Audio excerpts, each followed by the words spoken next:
दोस्तों, भारत और ऑस्ट्रेलिया के बीच बॉर्डर गावस्कर ट्रॉफी 9 फरवरी से शुरू होने वाली है और आज वक्त है पुरानी यादों को ताज़ा करने का। आज हम बात करेंगे इतिहास के सबसे बड़े पलटवार की, जब भारत ने ऑस्ट्रेलिया का 32 साल का घमंड चकनाचूर कर दिया था। तो आगे बढ़ने से पहले इस वीडियो को लाइक ज़रूर करिए और चैनल को सब्सक्राइब करके नोटिफिकेशन पे क्लिक करना बिल्कुल ना भूलें। दोस्तों, कोरोना काल के बीच साल 2020 कैसे निकल गया किसी को पता ही नहीं चला। हर कोई अपने घरों में था। उस साल के अंत में क्रिकेट फैंस के लिए एक उम्मीद थी जो जोश पैदा करती थी। वो था भारत का ऑस्ट्रेलिया दौरा।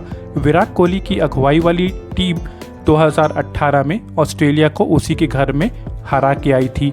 अब मौका था इतिहास को दोहराने का और दुनिया को ये बताने का कि पिछली बार जो हुआ वो कोई तुक्का नहीं था। पहला मुकाबला ऐसा हुआ कि वो भी इतिहास बन गया।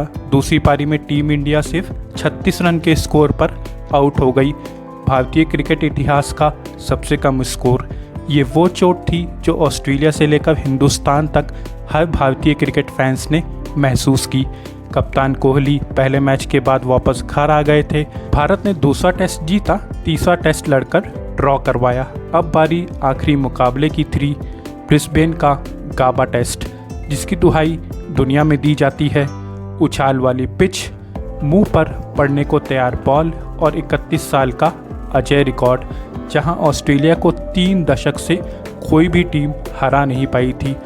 1-1 की बराबरी पर खड़ी सीरीज़ के लिए नतीजा निकालने का इससे बेहतरीन मैदान क्या हो सकता था। लेकिन कहानी सिर्फ क्रिकेट के मैदान तक ही नहीं थी। गाबा टेस्ट जब शुरू हुआ तब तक भारतीय क्रिकेट टीम का ड्रेसिंग रूम किसी अस्पताल के वार्ड से कम नहीं था, जहां हर मोड़ पर एक मरीज बैठा था। इसका सिलसिला पहले मैच से ही शुरू हो गया था। पहले मैच में मोहम्मद शामी को चोट लगी, दूसरे मैच में उमेश यादव को चोट लगी, तीसरा मैच आया तो अश्विन, जडेजा, बुमराह चोट लगवाकर बाहर बैठ गए। विराट कोहली पहले ही घर जा चुके थे। ईशांत शर्मा दौरे पर चोट की वजह से आए ही नहीं थे। यानी कि प्लेइंग 11 में शामिल होने वाले आधे खिलाड़ी अपने आप मौजूद ही नहीं थे।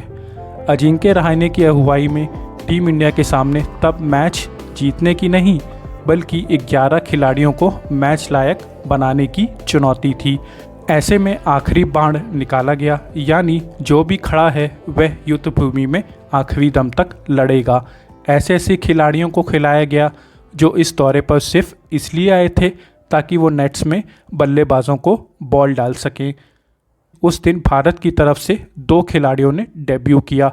कुछ खिलाड़ी ऐसे थे जो अपना दूसरा या तीसरा मैच खेल रहे थे। नेट बॉलर के दौर पर ऑस्ट्रेलिया गए टी नटराजन, वाशिंगटन सुंदर डेब्यू करने वाले वो 2 खिलाड़ी थे। भारत की बॉलिंग यूनिट का अंदाज़ा सिर्फ इस बात से ही लगाया जा सकता है कि मोहम्मद सिराज उस मैच में टीम इंडिया के लीड बॉलर थे, जिन्होंने उससे पहले सिर्फ 2 या 3 मैच ही खेले थे। दोस्तों, पहली बैटिंग ऑस्ट्रेलिया की आई, जिसने 359 रन का स्कोर खड़ा कर दिया।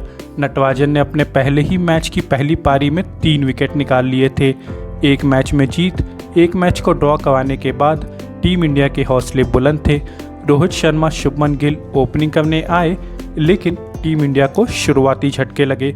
स्कोर था 186 पे 6 विकेट, यानी अब कोई विकेट गिरा तो पहली पारी में ही पिछड़ने का डर भी था। लेकिन उसके बाद वाशिंगटन सुंदर, शार्दुल ठाकुर के बीच एक शतकीय साझेदारी हुई। Mitchell Starc, PAT Cummins, Hazlewood की तेज तर्रार बॉलिंग के सामने ये 2 युवा बल्लेबाज टिके रहे और सिर्फ टिके ही नहीं रहे, इसके बाद दोनों ने हाथ खोले और क्रिकेट की किताब में आने वाले हर शॉट को उसी नज़ाकत के साथ खेला। बिल्कुल ज़मीन पर गिर चुकी टीम इंडिया एक बार फिर खड़ी हो गई थी। दोनों ने स्कोर को 300 के पार पहुंचाया। विकेट गिरा और फिर देखते ही देखते पूरी टीम 336 पर ऑल आउट हो। दोस्तों, दूसरी पारी में सीनियर बॉलर मोहम्मद सिराज का जादू चला। उन्होंने 5 विकेट निकाले। मोहम्मद सिराज के लिए यह दौरा हमेशा यादगार रहेगा। कोरोना काल के दौरान उन्होंने अपने पिता को खोया और वो हिंदुस्तान भी नहीं जा पाए। कोरोना नियमों के कारण किसी के साथ अपना दुख भी नहीं बांट सके। सीरीज़ में ही टेस्ट डेब्यू हुआ। ऑस्ट्रेलियाई दर्शकों ने उन पर आपत्तिजनक टिप्पणियां भी की थीं और सीरीज़ के आखिरी मैच तक बॉलिंग यूनिट के सबसे सीनियर बॉलर बन गए। लेकिन 5 विकेट लेने के बाद जब वो ड्रेसिंग रूम में जाती हुई टीम इंडिया की अगुवाई कर रहे थे, और बॉल हाथ में लिए ग्राउंड में लहरा रहे थे, उसने बीते हुए कुछ महीनों के सारे गम भुला दिए थे। टीम इंडिया को ये मुकाबला जीतने के लिए 98 ओवरों में 324 रन का टारगेट मिला। रोहित शर्मा फिर जल्दी आउट हो गए, लेकिन तब युवा बल्लेबाज शुभमन गिल ने अपना जौहर दिखाया। गिल ने रुख साफ कर दिया कि यहाँ सिर्फ मैच को ड्रॉ करने या बचाने की बात नहीं होगी, टीम इंडिया टारगेट को चेस करेगी। शुभमन गिल ने अपनी उस पारी में 8 चौके और 2 छक्के मारे। एक तरफ टेस्ट में वनडे वाला रुख दिख रहा था तो सामने दीवार खड़ी थी, यानी चेतेश्वर पुजारा मौजूदा वक्त में टेस्ट क्रिकेट की असली मिसाल। गाबा टेस्ट की उस पारी में चेतेश्वर पुजारा के शरीर पर करीब 1 दर्जन से ज़्यादा बॉल लगी। उनका हेलमेट टूटा, हाथ में चोट लगी, कंधे पर बॉल खाई, लेकिन पुजारा ने अंगद की तरह पैर जमा लिए। यह सीमेंट कंपनी का एक वो फेमस विज्ञापन आता था ना, ये दीवार टूटती क्यों नहीं है। एक तरफ पुजारा खड़े हैं, लेकिन दूसरी तरफ विकेट गिरना शुरू हो गए थे। ऑस्ट्रेलिया के लिए जो पहले छोटी सी रोशनी की किरण थी, वह कमरे की खिड़की के सामने आ रही धूप बन चुकी थी। उम्मीद जागी तो टीम इंडिया के खेमे में डर भी लगा, क्योंकि एक तरफ अब बर्फ यानी चेतेश्वर पुजारा थे तो सामने आग आ गई थी, यानी कि ऋषभ पंत। ऑस्ट्रेलिया के उस बॉलिंग अटैक पर वो टूट पड़े। शायद मन बनाकर आए हों कि आज आर होगा या पार होगा। समझदारी भरी पारी भी खेली और आक्रामक शॉट भी लगाए।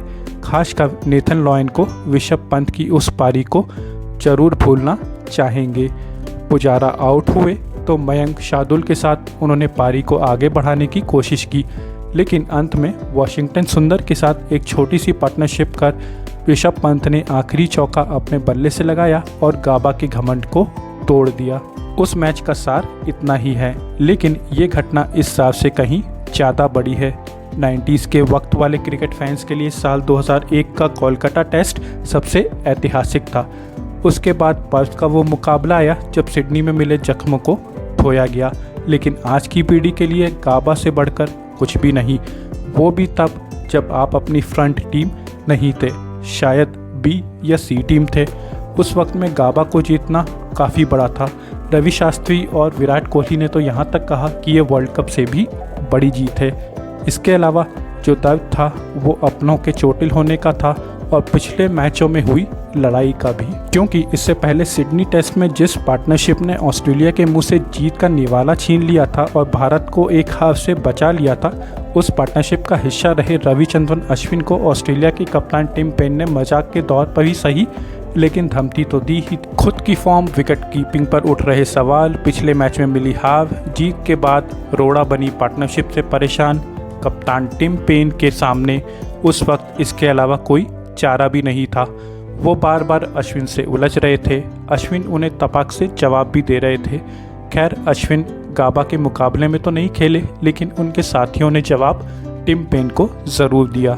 ऋषभ पंत के बल्ले से चौका निकला था, विवेक राजस्थान के मुंह से टूटा है गाबा का घमंड वाली लाइन, और उसके बाद गाबा के मैदान पर तिरंगा लिए टीम इंडिया की युवा पीढ़ी चक्कर लगा रही थी। लेकिन इसमें सबसे खास जो था वो था उस क्रिकेट फैन की आंख का वो आंसू जिसने सीरीज़ का संघर्ष ऑस्ट्रेलिया के साथ भारत की मैदान पर हर वो टक्कर देखी है जो पिछले 2 दशकों में हुई थी।